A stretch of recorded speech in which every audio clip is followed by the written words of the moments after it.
الحمد لله والصلاة والسلام على رسول الله وعلى آله وصحبه أجمعين. সবাই ভালো আছেন? আলহামদুলিল্লাহ। আমরা কি সবাই ভালো আছি? আলহামদুলিল্লাহ। আলহামদুলিল্লাহ। সবাই একসাথে জোরে জোরে আজকের এই মহৎ জলসা আমাদেরকে আসার তৌফিক দিয়েছেন কে? আল্লাহ। তিনি যদি না চান ওঠার কোন ক্ষমতা কারো আছে? সবাই বলেন আছে? তিনি যদি না চান এখানে যে ইফতারটা বিতরণ হবে এটা বলার ভিতরে নেওয়ার কোন সুযোগ কারো আছে? সব ইচ্ছার মালিককে আরো জবান করে বলে সে আল্লাহ রাব্বুল আলামিন আমাদেরকে তৌফিক দিয়েছেন বিধায় আমরা আজকের এই মহৎ জলসায় আসতে পেরেছি। সেজন্য আরেকবার জোরে জোরে বলে আলহামদুলিল্লাহ। লক্ষ কোটি দরুদ সালাম বিশ্ব মানবতার মুক্তির মহান দূত সরকারে কায়নাত সাইয়্যিদুল মুরসালিন খাতামুন নবিয়্যিন শফিউল মুজনিবিন রাহমাতুল লিল আলামিন উম্মতের কাদ্দার নবী সমস্ত নবী এবং রাসূলগণের ইমামুল আম্বিয়া ওয়াল মুরসালিন সাইয়্যিদুল আম্বিয়া ওয়াল মুরসালিন নবী মুহাম্মদ রাসূলুল্লাহ সাল্লাল্লাহু আলাইহি ওয়াসাল্লাম। সম্মানিত হাজিরিন, আয়োজন করছেন ওলামায়ে কেরাম একটু ওয়াজ করুন, কিন্তু আসলে ইফতার মাহফিলগুলোতে হয় কি আমরা আসি একটু দেরি করে, ঠিক না? বিশেষ করে আসরের পরেই অনেকে আসে বা আর একটু পরে আসে। এখন আয়োজনের চাওয়া আর শ্রোতা মন্ডলের উপস্থিতি এই সবকিছু ম্যাচিং না হয় দেখা যায় আসলে আলোচনাগুলো হয়ে ওঠে না। ইফতার মাহফিলগুলো আসলে ওয়াজ মাহফিল না, এটাও মনে রাখতে হবে। এখানে মূলত যে জন্য আসছে আমরা, যে জন্য এই আয়োজনগুলো করা হয়, রোজা মাসে এই আয়োজনগুলোর পিছনে একটা গূঢ় রহস্য আছে। নিবিড় একটা বৈশিষ্ট্য হচ্ছে প্রত্যেকটা বছর যখন রমজান মুবারক আসে, রমজান মাসে রোজা সমাগত হয়, বান্দার সঙ্গে আল্লাহ রাব্বুল আলামিনের মোলাকাতে, আল্লাহ রাব্বুল আলামিনের নৈকট্য হাসিলের জন্য বান্দা অত্যন্ত কাছে চলে আসছে এবং পর্দা করে যায়।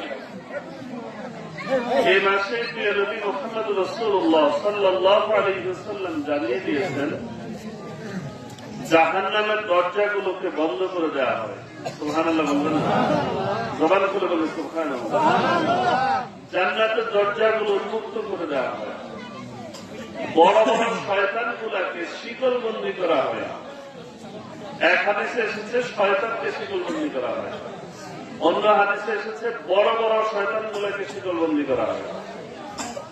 এই মাস দেখবেন এমন একটা ট্রেনিং এর মাস, বাকি 11 মাস আপনি ফজরের নামাজ ঠিক মতো আদায় করতে পারেন বা না পারেন।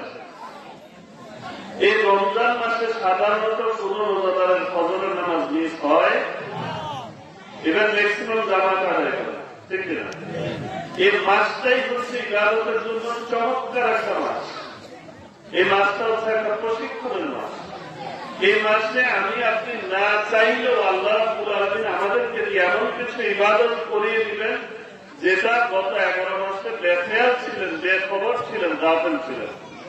সুতরাং চাইলেও আপনি চাকরি বন্ধ করতে পারবেন, সবাই ডাক দিচ্ছে, এটা ইবাদত। চাইলে আপনি রোজা বন্ধ করতে পারছেন না, ইবাদত।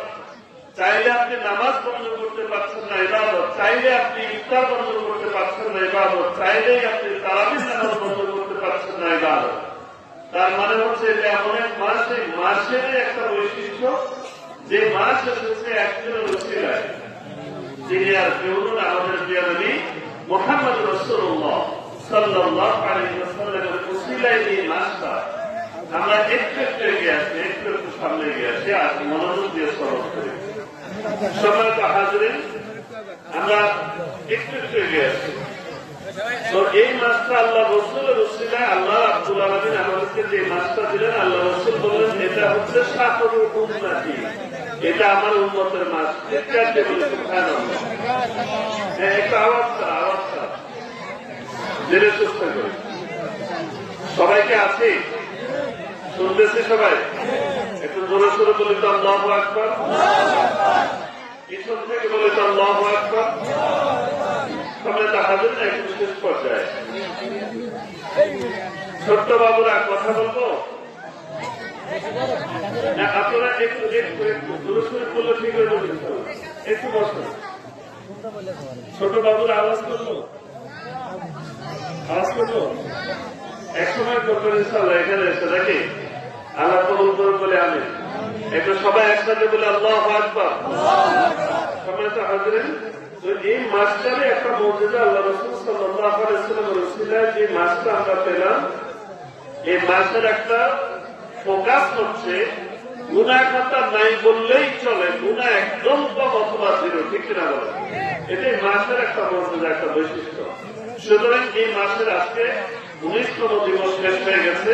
একটা কথা বলে শেষ করবো, এই 19 দিন কি করেছি, বাকি 11 দিন কি করণীয়, এটা একটু তুলছেরা বিশ্লেষণ করে আল্লাহ রাসূল সাল্লাল্লাহু আলাইহি ওয়াসাল্লামের ব্যাপারে সাহাবায়ে কেরাম বলেছেন, আন্নান নবী সাল্লাল্লাহু আলাইহি ওয়াসাল্লাম কানা ইয়াতাকিফু ফিল আশরিল আওয়াখির মিন রমাদান। আল্লাহ রাসূল সাল্লাল্লাহু আলাইহি ওয়াসাল্লাম রমজান মাসের শেষ 10 দিন ইতিকাফ করতেন। সুবহানাল্লাহ। ইতিকাফ করলে আরেকটা বড় বৈশিষ্ট্য হচ্ছে এমন একটা রাত মিস হওয়ার কোন সুযোগ নাই, যেটা হচ্ছে খায়রুম মিন আলফি শাহর। 1000 মাসের চেয়ে উত্তম যে রাত, এই রাতটা কেবল আল্লাহ রাসূলের জন্য, আল্লাহ রাসূলের উম্মতের জন্য আল্লাহ রাব্বুল আলামিন গিফট হিসেবে দিয়েছেন। সেটা হচ্ছে লাইলাতুল কদর। কোন রাত? জোরে বলেন কোন রাত? ওই রাতটা 1000 মাসের চেয়ে উত্তম। সুতরাং আসুন ওই রাতের জন্য আল্লাহ রাসূল একটা দোয়া করতেন, আমাদের শিখিয়ে গেছেন, আল্লাহুম্মা ইন্নাকা আফুউন তুহিব্বুল আফওয়া ফা'ফু আন্নী। হে আল্লাহ, আপনি হচ্ছেন ক্ষমাশীল, আপনি ক্ষমা করতে পছন্দ করেন, সুতরাং আপনি আমাদেরকে ক্ষমা করে দেন। বলেন না আমিন। আরো জবান খুলে বলি আমিন। সম্মানিত হাজির, আরেকটা বিষয়, এই রোজার আরেকটা বড় বৈশিষ্ট্য হচ্ছে রোজার মাসটা আমরা রিয়েলাইজ করতে পারি, রিয়েলাইজেশনের প্রভাব কি। একটা দরিদ্র মানুষ না খাওয়ার যে যন্ত্রণা, ক্ষুধার যে কষ্ট, যে যন্ত্রণা, এই কষ্টটা কি কষ্ট, সেটা একজন রোজাদার ব্যক্তি রোজা রাখলে উপলব্ধি করতে পারে। সুতরাং এই রমজান মাসের পরেও আসুন সমাজের দুস্থ, অসহায়, ইয়াতীম, বিভিন্ন রকমের দরিদ্রে যারা জর্জরিত, ঋণে জর্জরিত, এই সমস্ত মানুষজনের জন্য যাদের উপরে যাকাত ফরজ, যাদের উপরে রমজান মাসের শেষে ফিতরা ওয়াজিব, আমরা সমাজের গরিব, অসহায়, এতিম, মিসকিন, দরিদ্রদের জন্য এই বিষয়গুলো আমরা মাথায় রাখবো। পাশাপাশি সাজুলিয়া মাদ্রাসা এতিমখানা সহ আপনাদের এলাকার বিভিন্ন এতিমখানা মাদ্রাসা পরিচালিত হয়। গরিব, অসহায় এতিমদের জন্য আপনার যাকাত ফিতরা ছাত্রদেরকে দিলে সদকায়ে জারিয়ার সওয়াবও পাবেন, যাকাতের সওয়াবও পাবেন। আসুন এই রমজান মাস জন্য আমাদের সবাইকে আল্লাহ রাব্বুল আলামিন বেগুনা মাসুম বানায় দেন, সেই দোয়া করি। এই রমজান মাস জন্য আমাদের তাওবার মাস হয় বলে আমিন। আজকের এই ইফতার মাহফিল যেন আল্লাহ আমাদের নাজাতের উসিলা বানায় দেয় বলে আমিন। ওয়া আখিরু দাওয়ানা আলহামদুলিল্লাহি রাব্বিল আলামিন।